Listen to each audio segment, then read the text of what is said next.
Hello and welcome to Noble Mind. Noble Mind is a podcast exploring mindfulness, meditation, and psychology. Hello, listeners. In this episode, we speak to Kristy Arbon about somatic self-compassion, trauma-informed contemplative practice, and their connections to Buddhism. Kristy Arbon worked with Chris Germer and Kristen Neff to start up the Center for Mindful Self-Compassion in 2012 and has been teaching mindful self-compassion since 2014. She adapted MSc for the online environment, creating Live Online MSc in 2015. Kristy is the founder and CEO of Heartworks Training and the developer of the Somatic Self-Compassion curriculum. If you enjoy Noble Mind, we would love for you to follow us on Facebook, LinkedIn, Instagram, or Twitter. And come join our free Facebook group at facebook.com/groups/NobleMind. And as always, you can learn about coming events, get our show notes, and join our email list at noblemindpodcast.com. Enjoy the episode. So hello, we are here with Kristy Arbon. Welcome to Noble Mind. Thank you so much for joining us. Lovely to be here. Thanks for inviting me. Thank you. Maybe we could just get started by telling our listeners a little bit about who you are and what you're all about. Sure. So I'm Australian, as you may hear from my accent. I'm actually in Australia right now, but I share my time between Australia and the United States.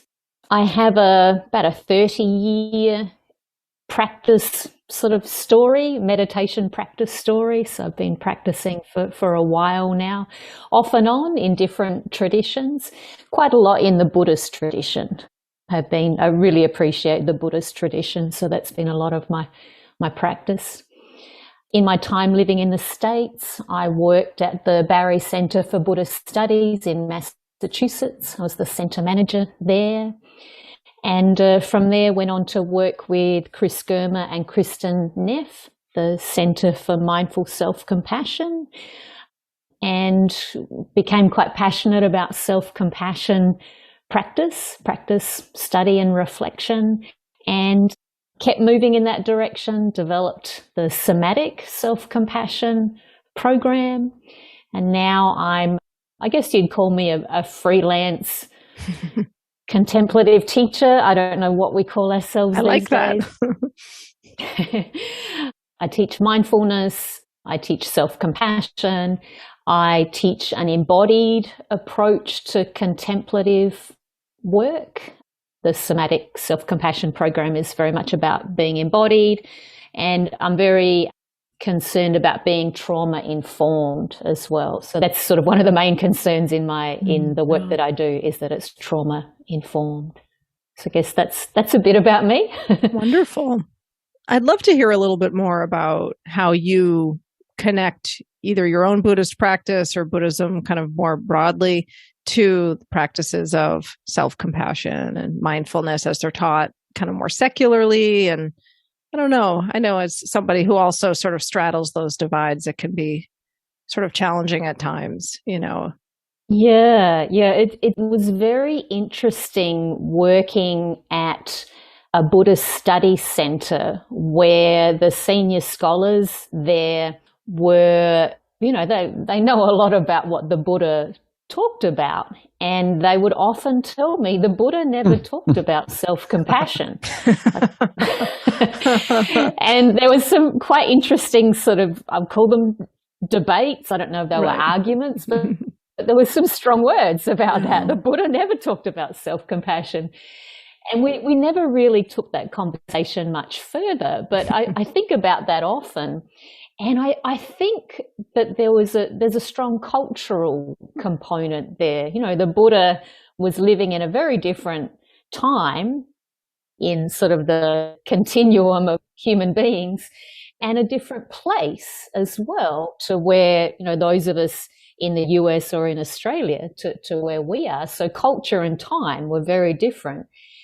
And the cultural piece, I feel like there might be more of a community approach to identifying the self in where the Buddha sort of grew up. So the self was more of a we self. The self in the US and Australia is very much an individual self. It's not about how I am in the collective. It's about who I am and my psychology, really. And many cultures that still have the self as a member of the collective, that's how people understand themselves to be.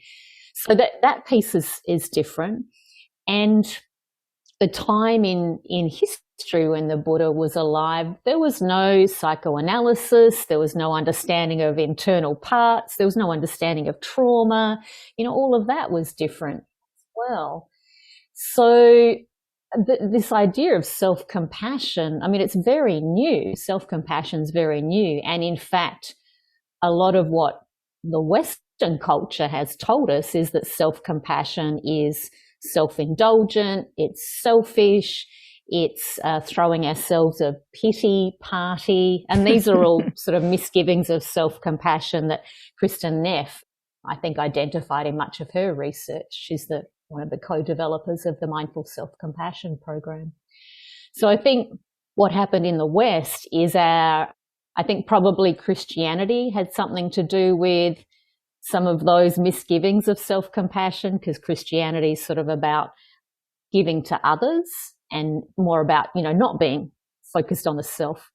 So I don't know, in there's just a whole mix of cultural and religious stuff that means that self-compassion is actually fairly new as a concept, and yet you do see it throughout some of these teachings. So in the Buddha's day, the Buddha would talk about, don't compare yourself to others. Don't think that you're better than, worse than, or even the same as others. Sort of be yourself. Just be yourself and appreciate who you are and use your gifts and strengths wisely. I mean, I don't know if he actually said any of that, but that's the sounds sort of good. Translating. Yeah. That was sort of the message he was offering. And I've got a feeling maybe he was coming from a culture where there was less self-criticism. I've got a feeling there was less self-criticism. There was more of a sense of I'm enough already. In the West, or in the US and Australia, we tend to feel like we're not enough. I've got a feeling folks in ancient India probably didn't have the inner critic in the way that we do. And I'm just guessing here, but just yeah, absolutely. I totally relate to that. And I think also it connects to the consumerism, sort of capitalist sort of idea of the self too, which is like the self as an object to be sort of cultivated and like an object of criticism, right? That needs to be fixed Improved. if it's broken, and things need to be bought to make it better. Like there's a whole like discourse around like how we make the self-improvement projects, right? Which as you're saying, like that's so culturally, like I don't think that in the Buddha's time there was maybe quite that emphasis on that sort of capitalist project of the self. Well, they didn't have Costco 2,500 years ago in India, did they? There was no plastic surgery. No Coca-Cola. Yeah. Bank accounts. No bank accounts even. My goodness. But certainly concerned with individual liberation and sort of cultivation, but not maybe the self-denigration as much as we see it now in our special sort of way that it shows up in our current cultures. I think so. So did the Buddha teach about self-compassion? No, but maybe he didn't need to. Right. Maybe that's what it is. Yeah. I think he would have. If he's around today, absolutely, he'd be teaching about self-compassion. It makes me think about when His Holiness, the Dalai Lama, was first sort of learning about some of the ways of thinking in the West. And there's a story about him trying to understand the inner critic or trying to understand self-hate. And he didn't get it. And he was looking to his translator like, I'm not understanding. Is this a translation issue? Why would you hate yourself? So, yeah, he's coming from a culture that maybe is closer to Indian culture, from 2,500 years ago. So if the Buddha was alive today, and I don't know if the Dalai Lama's specifically teaching about self-compassion, but I imagine it's more in his awareness now that he's had contact with a Western world. So the Buddha would be teaching about self-compassion, I'm pretty sure, if he was around today, because that's the milieu. I don't know if that's the right word, but that's the culture we're in. Yeah, and what's needed, right? And to be a good teacher, you also need to be teaching to your time and to the needs of your students. Yeah, absolutely. Yeah. Building on a bunch of very rich traditions, you've come up with somatic self-compassion. So I wonder if you could tell us about that.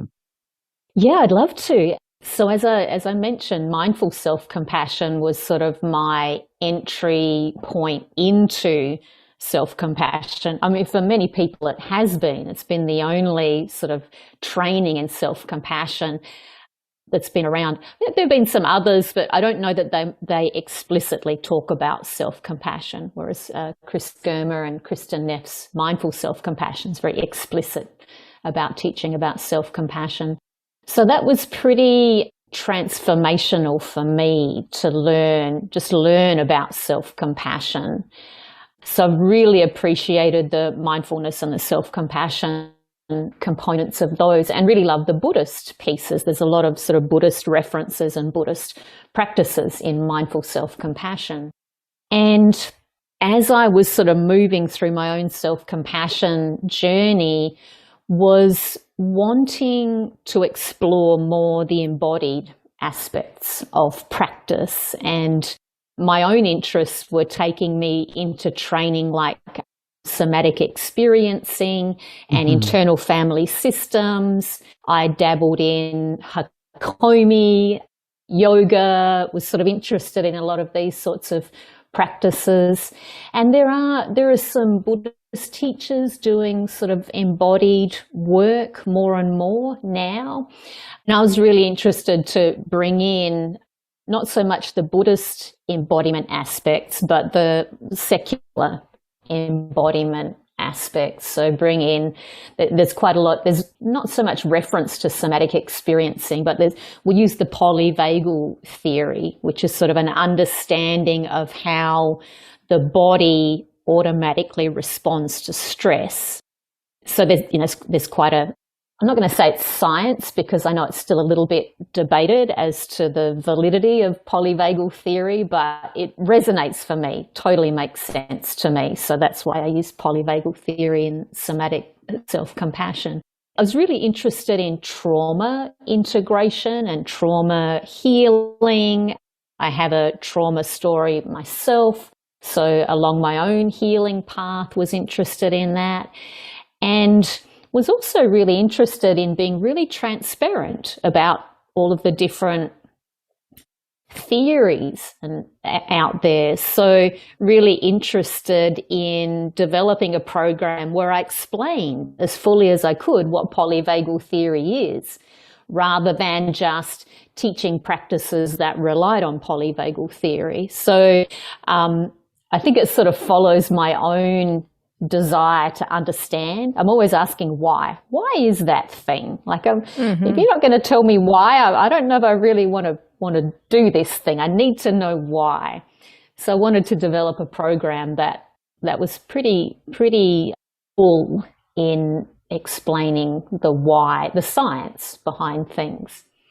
So this is the somatic self-compassion program is sort of that, and it's growing into a bigger and bigger program, I think, because I kept putting more of the why in there. It's like, all right, well, I haven't quite explained this enough, so I need to put more why in here.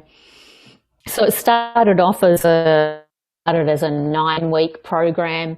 It's now got 15 topics, and I actually teach it over a whole year now. So it actually is broken into 52 weeks. So it's really grown. I think partly in response to feel like we've become a culture that is looking for some quick fixes. And not that an 8-week program is very quick, but I felt like, MBSR is 8 weeks, mindful self-compassion is 8 weeks. 8 weeks is sort of considered the minimum amount of time for some sort of transformation to occur. So it's the minimum. I wanted to, my somatic self-compassion just kept growing. So as I said, now it's a year-long program, and That seems like a pretty good time for some transformations to occur if we stick to that.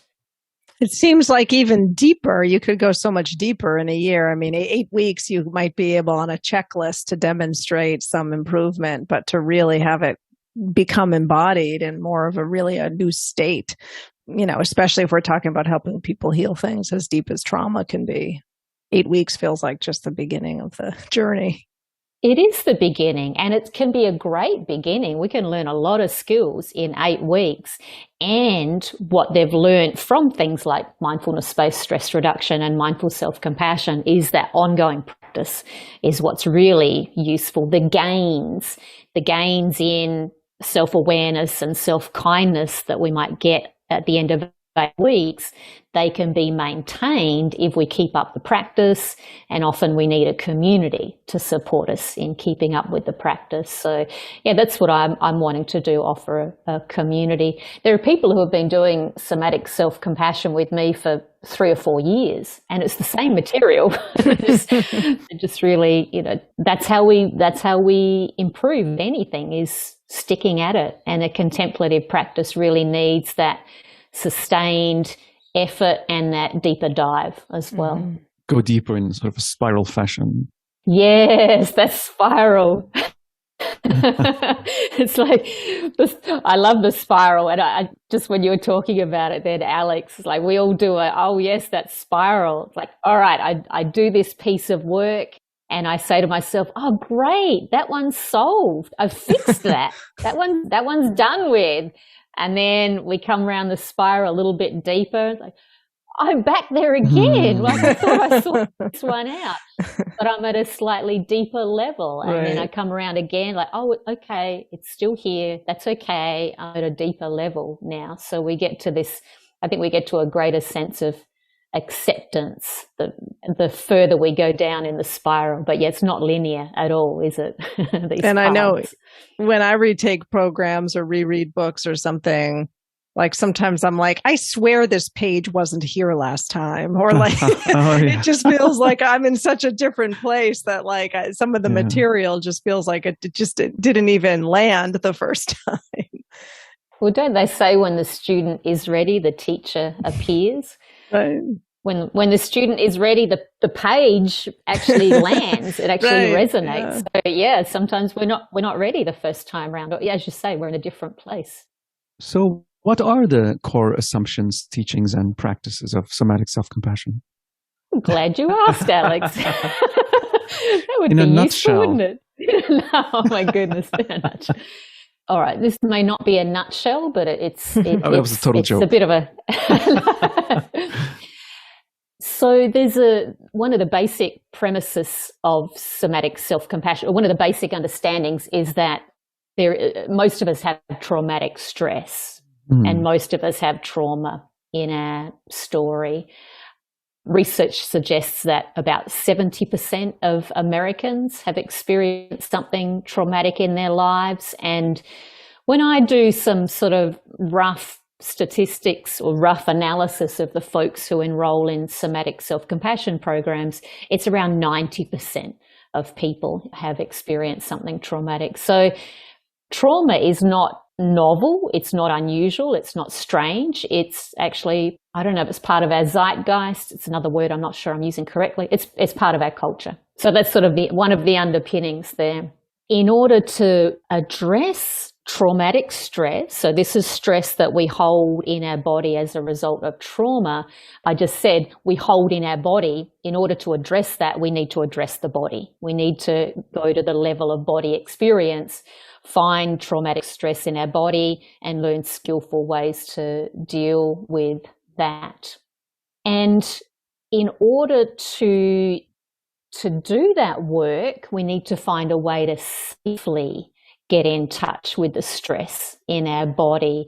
Our body, as a result of trauma and traumatic stress, it protects us. Our body is very good at protecting us. And often the way it does that is it shuts down our awareness, or it invites us to move our awareness outside of our body to become disembodied. So disembodiment is actually a really clever strategy from our body to protect us when we don't have the resources to deal with what's happening. And that's what a traumatic situation is. Trauma is, I feel helpless. I feel like my life or my safety is at risk. I don't know what's going on.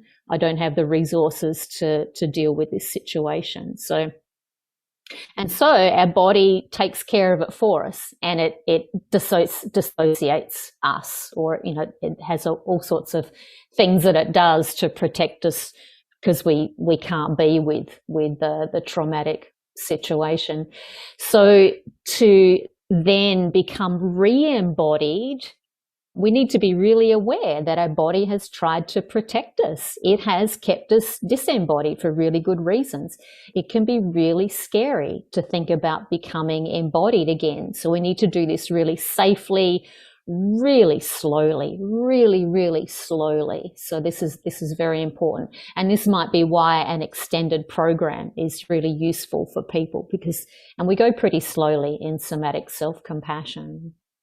So this introduction to our body, we do this, and we're not doing this alone. We're not just doing this as a mental, these are some strategies and I'm going to do these to help me, integrate trauma. Our body will respond. There's wisdom in our body.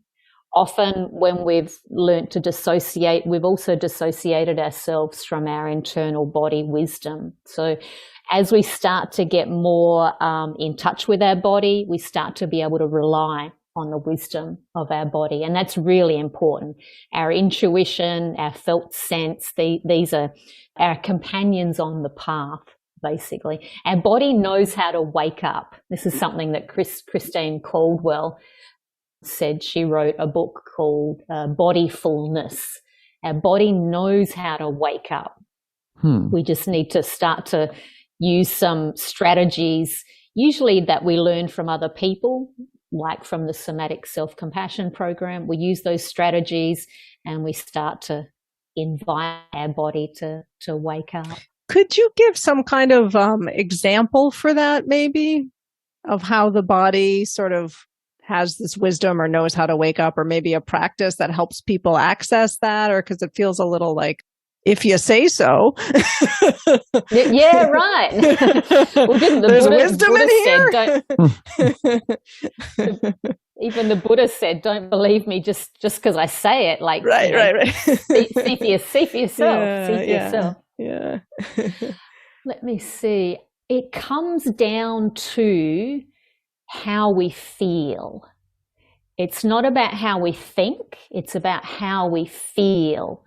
So what comes to mind is a practice or a way of thinking about material around love and fear. I'm actually doing that this week in Somatic Self-Compassion, love and fear. So we know what fear feels like. Fear feels constraining. We feel like we don't have much choice. We're protecting. There's not a lot of creativity. Our vision is very narrowed. So, and many of us, this is how we operate, is on fear. And we're not even aware that we're doing it. So we're just getting by. We're surviving. We're not thriving. So we don't even know that's happening until we have an invitation to something else. So the way to learn that embodiment is a place to come home to is through feeling it. It's through first-hand experience. Yeah, I can't tell you this is how it is. This is why we have experiential programs, basically. So embodiment, it's something we can learn about. We can read about embodiment. It's a bit like mindfulness. It's only through doing that we actually feel the effects of it. I was going to say benefits, but maybe it doesn't feel like a benefit. The effects of mindfulness, or the effects of embodiment. So one of the things we explore in somatic self-compassion, one of the questions we often ask is, am I motivated from love or from fear. And these two feel very different in our body. So it's an embodiment practice to check in. Am I feeling feelings of love, or am I feeling feelings of fear? Is that where I'm coming from, basically? So fear, people can generally talk about how fear feels like in their body. And many of us are motivated from fear a lot. We're coming from fear a lot. So we feel tense, we feel tired, our vision, we have tunnel vision, our body feels tense, our shoulders might be tense, our belly might be tense. We lack creativity when we're in fear. It's really hard to think laterally when we're in fear. And we're motivated by worry about what might happen. So that has an embodiment to it. We feel fear in our body. And it's really useful to connect with that as a starting place. Like, okay, this is, and to do this safely, this is how fear feels in my body. And then to experiment with or connect with, how does love feel in my body? So if I'm motivated from love, if I'm motivated from joy, wanting the best, feeling gratitude, savoring, having a big picture, bringing in my wise, compassionate self, how does that feel? And people tend to find that feels expansive, the tension in their body drops, they feel creative, they're better able to solve problems. So when we check in with the embodiment of fear and the embodiment of love, the only way we're going to be able to move more to that embodiment from love is to be connected with our body, is to notice, okay, this is what's going on in my body right now. How might this be different? How might I change this? Especially if we're accustomed to being in that fear place. And some of us don't even know we're in that fear place because that's how we've always been. We've always been in that fear place. So what learning about and experiencing greater embodiment can do is, initially it might be tricky, it might be challenging because of the tension and stress and trauma stored in our body. So this is why we go really slowly. But eventually what we have more access to is the joy part, the love part. When our body shuts us down because of trauma, or we learn to become disembodied or dissociated, it shuts us down from the challenging emotions as well as the joyful emotions. We switch off the tap to both, basically. So the only way to get back to those more well-being states of being is through embodiment, which, as I mentioned, it's tricky. We have to do it safely. So I guess that's a long answer to the question of why is embodiment a good idea? It basically gives us access to our full potential as a human being. Yeah. Because I know from personal experience that in the face of stress connected to a difficult topic, I think I dissociate. So then I'm no longer coping with the task, or my ability to cope has been reduced drastically because, as you're saying, the lateral thinking, creativity. Well, you're coping. Like this is one of the things I'm really keen to do, is to destigmatize our stress responses. There is nothing wrong with our stress responses. Our body does a pretty amazing job. Like, just to get through things like childhood, it's pretty remarkable that our body allows us to get through all of the difficulties in childhood. Our body is a really amazing source of resiliency. So yeah, I really want, like, when you talk, Alex, about coping, you are coping. Like, even when we shut down, that's how we cope. And I hear what you're saying. It does switch off our ability to access some of those higher level brain functions, like our intellect. And yet it's still a way of coping. Like, you're still here, aren't you, Alex? You have coped. You have gotten through physically. Well, see, this is the thing. This is what the body's concerned about, is our physical well-being. Right. Not so much about our psychological well-being. So yeah, this is where modern psychology can be really useful, can help to heal the psychological well-being. Our body's done the job in taking care of our physical well-being, and now we have a lot of great tools to help us with our psychological well-being. You point out that research shows that we are more prone to stress when we are not aware of our bodies. That's really quite hopeful, that becoming aware of our bodies actually helps in the medium term, perhaps, reduce our suffering from stress. Yeah. There has actually, I think you mentioned there, Alex, research that shows the less interoception we have. And interoception is our awareness of our internal body feelings, basically. The less interoception we have, the less emotion regulation we have access to. So yeah, there have been some studies around that. People with higher levels of interoception or higher levels of body awareness have a greater capacity for coping during difficult situations. So that's a great sort of intellectual reason for learning to become embodied, or learning to increase our interoceptive awareness, is we're better able to cope with stress, basically. So as we become more embodied, let's say through practicing somatic self-compassion, we start to receive more information about what is actually happening. And also we are able to be more creative and connect to values. Yeah. Positive emotion. We get better at dealing with challenges. We do. Yeah, that values thing is really important, Alex. We embody our values. Our values are not things we think about intellectually. They're in our body. It can be really hard, as you say then, Alex, to find creative ways to embody our values if we're disembodied. Like we sort of need to have connection to that.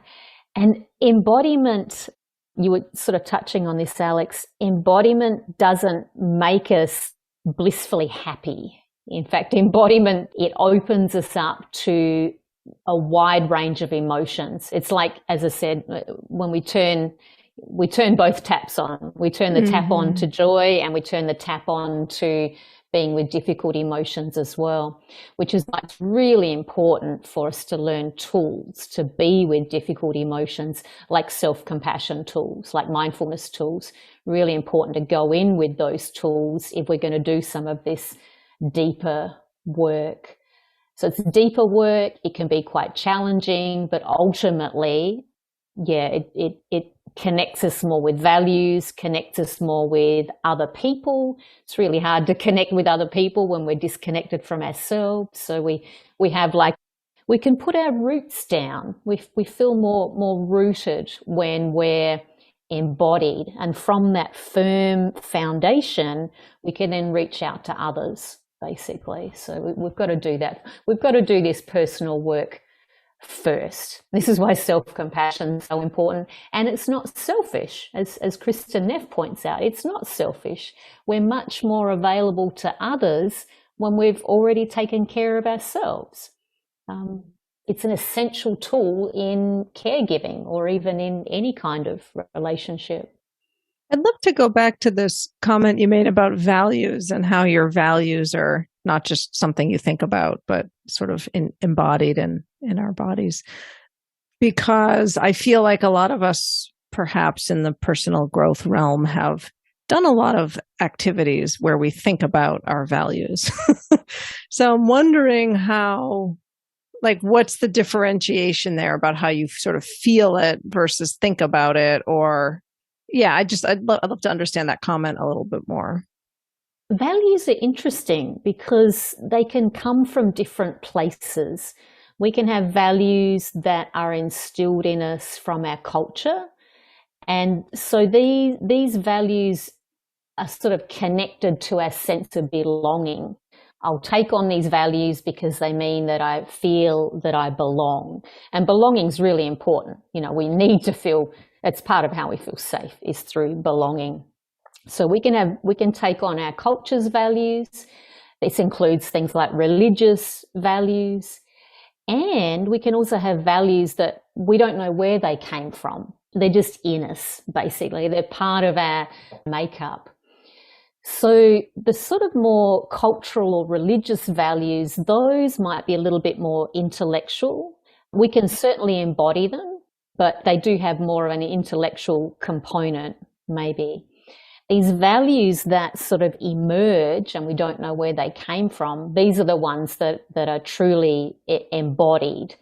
So, yeah, given that, I think I already said this, if we're disembodied, we can't connect with these values. We can't act on them creatively. It's really hard to set wise and self-compassionate boundaries when we're disconnected from our body. And boundaries are all about values as well. It's part of my self-compassion journey has been in learning how to set boundaries kindly and clearly. Mm-hmm. And whatever sort of criticism or shame comes after that, because that can tend to be what happens when we first start to set boundaries. The more we set boundaries, the more we align with our values, the more we practice that, the less shame and inner criticism we feel from disappointing others or from not doing things we feel we should be doing. So that's been my experience. There's less regret or criticism over my actions. I feel pretty clear on a lot of my actions, and this has been a really lovely part of a self-compassion practice. I feel this viscerally. I feel quite clear about most of my decisions. Not all of them, but most of them. I feel quite clear about them.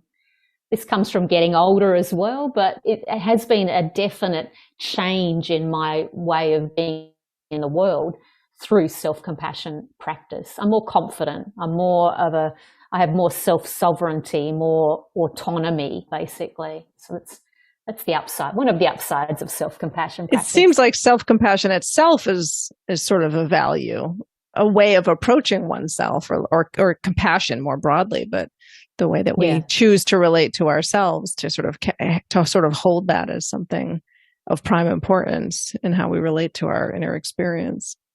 Absolutely. Yeah. If we didn't value self-compassion, we obviously wouldn't do self-compassion practice or learn about self-compassion. Right. You have to value it first. Yeah.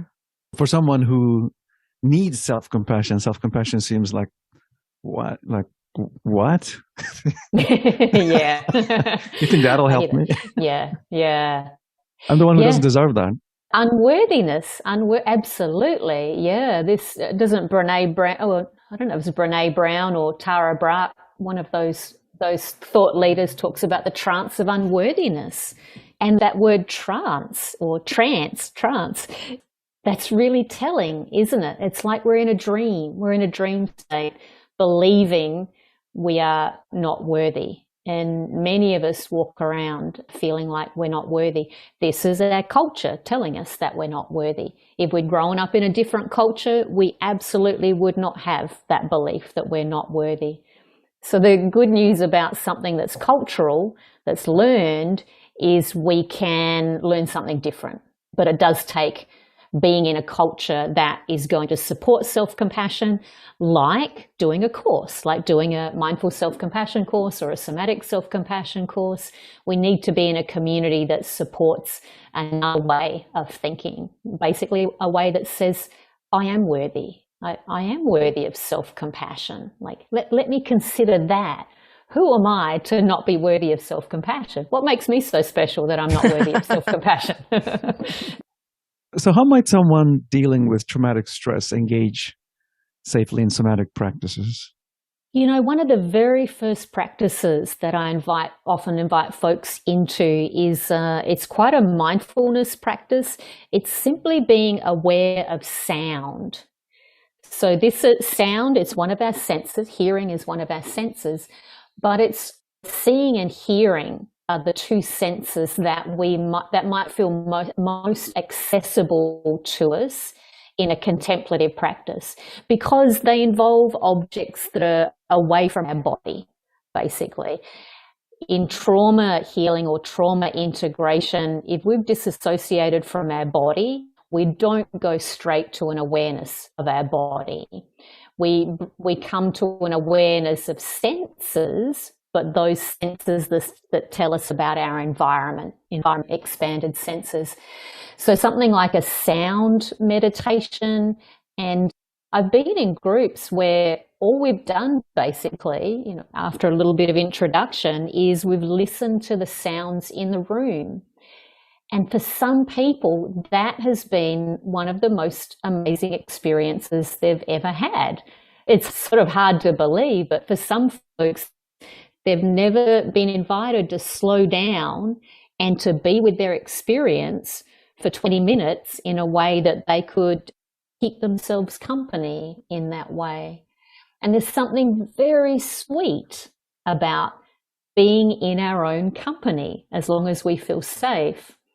So a sound meditation might be where we start. It's not about embodiment, it's about starting with senses that feel safe. So sound, sight. One of the practices from somatic self-compassion is attention restoration meditations. And these are often about looking at nature, looking at scenes in nature, and just allowing our eye to flow, our gaze to flow in nature, look at whatever feels pleasing to us. That can be a lovely practice in itself. I mean, the natural environment can be so soothing. So yeah, that might be another early practice, is looking at something pleasant. And then we would gradually invite the awareness in closer. So things like our external body, feeling the weight of our body in a seat, feeling our clothing against our skin. That would be sort of the next level of awareness. And then eventually, and only when we're ready, we would bring our awareness to our internal body experience, which is the most challenging to be with if we've had trauma in our story. So what we're doing is we're learning to trust our senses. Often what we learned in trauma is we couldn't trust our senses, or we didn't know what was going on. Our regular coping, basically the information we were getting from our senses and responding to that, it didn't work for us in a trauma situation. So we're learning to trust our senses again, and to trust that we can be with our experience. So yeah, that can take a long time to get to a place where we're with our internal body experience, and we're worth it. Like we are worthy. We're worthy of putting in the time and effort to go slowly, and eventually find that place of embodiment. And sensory modulation skills presumably help us be with difficult experiences internally and still stay on task? Yeah, well, sensory modulation, it's a whole school of, it comes from occupational therapy, actually. There's quite a lot of sensory modulation in somatic self-compassion. But yeah, I take that from occupational therapy. Tina Champagne is one of my teachers there, and Kelly Marler is the other teacher. And I'm really excited that we can bring occupational therapy into a contemplative self-compassion practice. I think it's really important.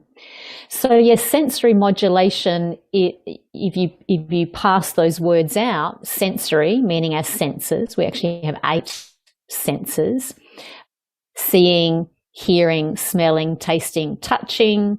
We have interoception, our internal body experience; proprioception, our awareness of our body in space; and balance is the 8th one. So they're all our senses.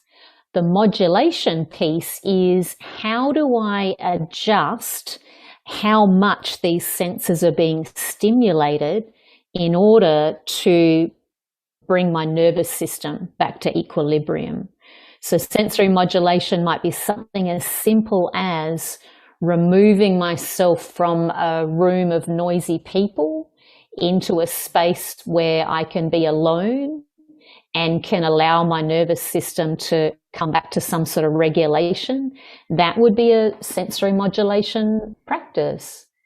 Sensory modulation could also be I'm stressed and I give myself a hug. I hug my arms. I feel that as long as it feels safe, that sort of safe practice of connecting with myself and giving myself some firm pressure. So that would be sensory modulation as well. So yeah, that's a big part of somatic self-compassion, and they're very basic practices that help us to be with stress and help us to work through traumatic stress as well. How does dance fit into this? Like dancing freedom? Yeah. So dance is a great way to discharge energy from stress and traumatic stress. So what happens when we get stressed is we have a buildup of cortisol in our body.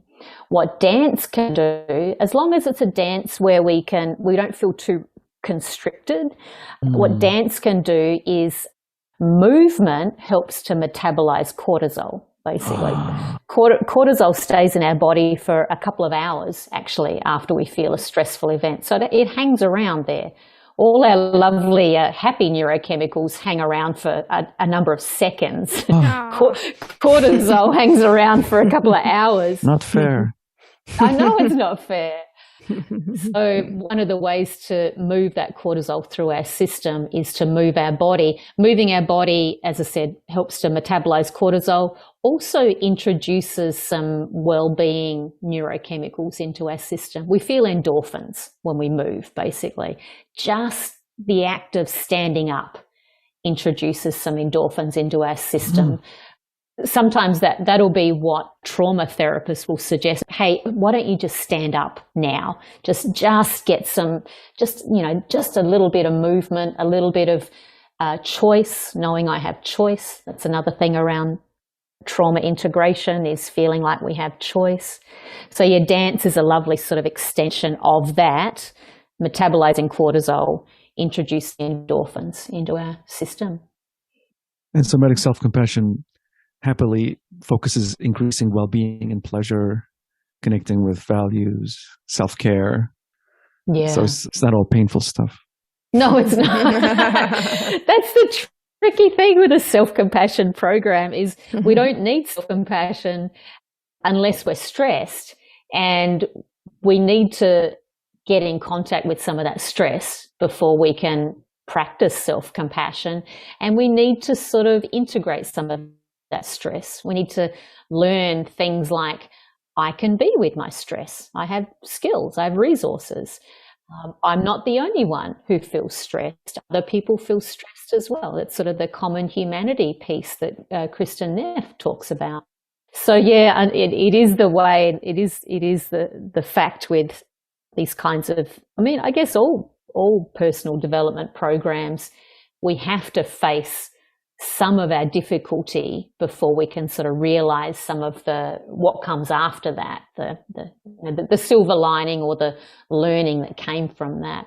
So yeah, in somatic self-compassion, we learn about the stress response, we learn about the body's response to traumatic stress. Sort of in the middle of the program, we make sure we've got skills and resources that we learn in the early part of the program before we start moving into looking at some of this more challenging material.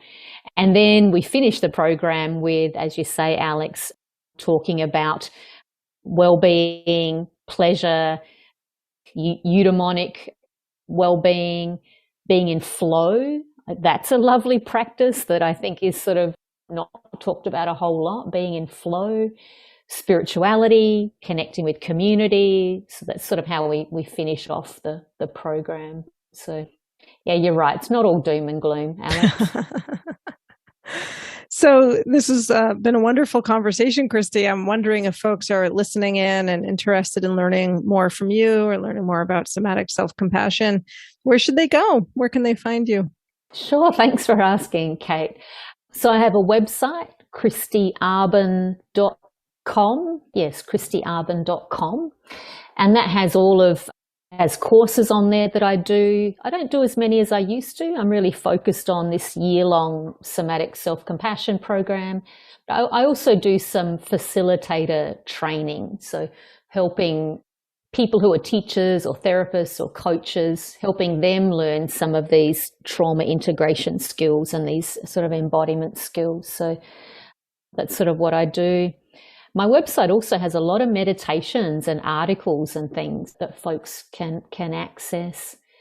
So that's the main place to go. I'm on social media, but that's not a big focus of mine. Most of the information's on my website.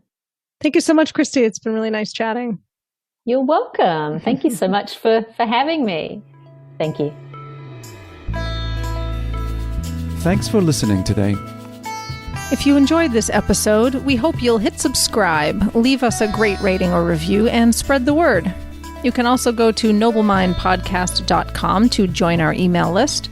You'll get a weekly behind-the-scenes message, news, announcements, and other special goodies we come up with just for you.